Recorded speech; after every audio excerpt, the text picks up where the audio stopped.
Lagos Deputy Governor calls for overhaul of secondary school curriculum to shape future leaders.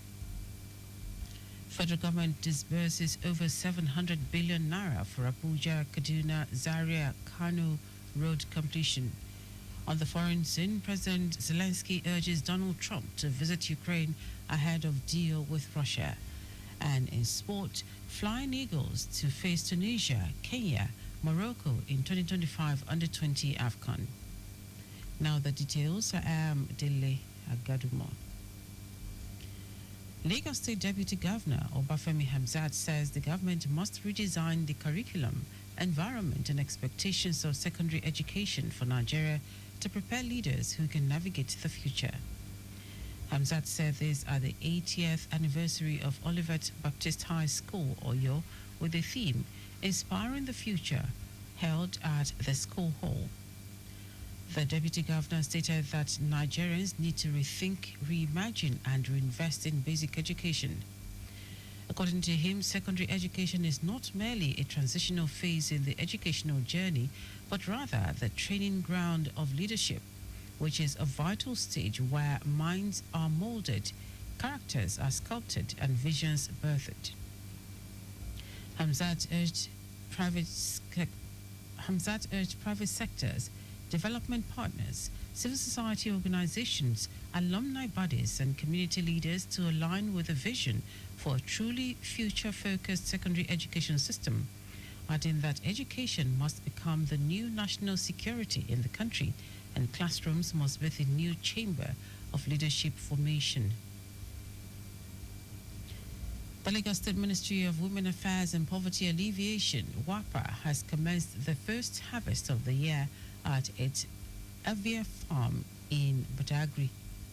The milestone achievement underscores the ministry's commitment to empowering women through sustainable agriculture and promoting food security across the state. The Ministry of Women Affairs and Poverty Alleviation's agriculture project has provided men and women with demonstration plots and comprehensive training in cultivating cassava, plantain, and vegetables, among others. Under the guidance of experienced trainers, participants have gained hands-on experience in both farming and processing techniques, including transforming harvested cassava into gari. Commissioner for Women Affairs and Poverty Alleviation, Bolaji Dada, commended the trainees for their dedication and commitment.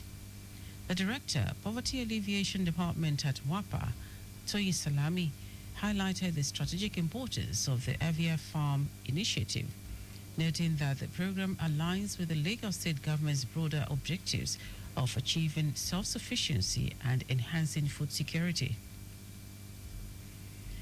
The Lagos State Education District 4 has hosted a memorable retirement reception in honor of its former Tutor General and Permanent Secretary, Anike Adekoye, at the district headquarters, Sabo Yaba. The event was graced by dignitaries, educators, union leaders, and well-wishers, all gathered to celebrate the outstanding career and legacy of a woman widely regarded as one of the most transformative figures in Lagos State education sector. In his keynote address, the current Tutor General, Permanent Secretary of Education District 4, Olusegun Oshinaike, described Adekoye as a pragmatic administrator, a visionary leader, and a mother to many. He said that she is a leader among leaders whose name must be mentioned in any history of transformational leadership in the education system in Lagos State. Oshinaike noted that Adekoye brought structure, innovation, and purpose to the district while raising academic standards and promoting student excellence, adding that her mentorship inspired many to rise above limitations, leaving behind a trail of excellence that continues to guide many. Now to the rest of the stories. The federal government has earmarked a total sum of 777 billion naira to complete the ongoing reconstruction of the 700-kilometer Abuja-Kaduna Zaria Kano Road. Speaking at the flag-off ceremony, Minister of Works David Umahi stated that the 777 billion naira allocation would be used to complete the remaining 282 kilometers of the Abuja-Kaduna-Zaria Road project. While he assured that the project, which is a concrete reinforcement pavement, will be delivered in record time, describing it as a vital artery for the people of northern Nigeria. He commended the Kaduna State Governor Uba Sani for his efforts in the project, noting that it would reduce the rate of accidents and heavy traffic when completed. It will be recalled that the contract for the road was awarded in 2018 and was supposed to cost less than 155.7 billion naira with a 36-month completion date. The federal government is set to begin a nationwide flood awareness campaign in May 2025 to educate and sensitize Nigerians on the risks and safety measures related to flooding. This was announced by the Deputy Director of the Department of Flood, Erosion Control and Coastal Management at the Federal Ministry of Environment, Kunle Awojemila. Awojemila emphasized that flooding remains one of Nigeria's most devastating natural disasters, warning that climate change continues to increase both the frequency and severity of flood events. He added that coastal and riverine states such as Bayelsa, Cross River, Delta, Lagos, Ogun, Rivers, and Ondo are likely to experience flooding due to rising sea levels and tidal surges. The federal government had revealed that approximately 1,249 communities across 176 local government areas in 30 states and the Federal Capital Territory are expected to experience significant flooding between April and November this year. Now to foreign news. Ukraine's President Vladimir Zelensky has invited United States President Donald Trump to visit his country ahead of any deal with Russia to end the war.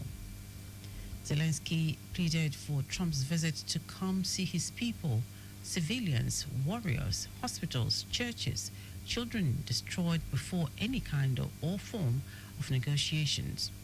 President Trump described Russia's recent attack on Ukraine as a horrible thing, while Germany's Chancellor-in-Waiting, Friedrich Merz, accused Russia of committing a war crime. The attack comes as the U.S., Ukraine's strongest military ally, has been pursuing an end to the war, now in its fourth year, through negotiation under Trump. In our sport, Nigeria has been drawn in Group B of the 2025 Africa Under-20 Cup of Nations, facing Tunisia, Kenya, and Morocco. The draw was held at the Confederation of African Football headquarters. The Flying Eagles, led by coach Aliou Zubeiru, will kick off their campaign against Tunisia on Monday, April 28. Hosts Egypt, South Africa, Sierra Leone, Zambia, and Tanzania are in Group A. Meanwhile, Egypt will play South Africa in the opening match on Sunday, April 27. Reigning champion Senegal is in Group C alongside the Central African Republic, Democratic Republic of Congo, and Ghana. The top four teams from the tournament will qualify for the FIFA Under-20 World Cup set to take place in Chile later this year. And that is the news at 10. Just before we go, always obey road signs and traffic lights. You can follow us and like all our various social media platforms: X at Traffic Radio 961, Facebook Lagos Traffic Radio 96.1 FM, Instagram Lagos Traffic Radio 961. Subscribe and watch your news and programs live on YouTube at Traffic Radio 961. You can also visit our website www.trafficradio961.ng. Did you know that the Sanwo-Olu administration trained 500 unemployed youths in soft skills and job interview program? You can get more details on the Lagos State Government website. To end the news are the highlights of the major stories. Lagos State Deputy Governor Obafemi Hamzat has called on government to redesign the curriculum, environment and expectations of secondary education for Nigeria to prepare leaders who can navigate the future. The federal government has earmarked a total sum of 777 billion naira to complete the ongoing reconstruction of the 700-kilometer Abuja-Kaduna-Zaria-Kano road. Also told you that Ukraine's President Vladimir Zelensky has invited United States President Donald Trump to visit his country ahead of any deal with Russia to end the war.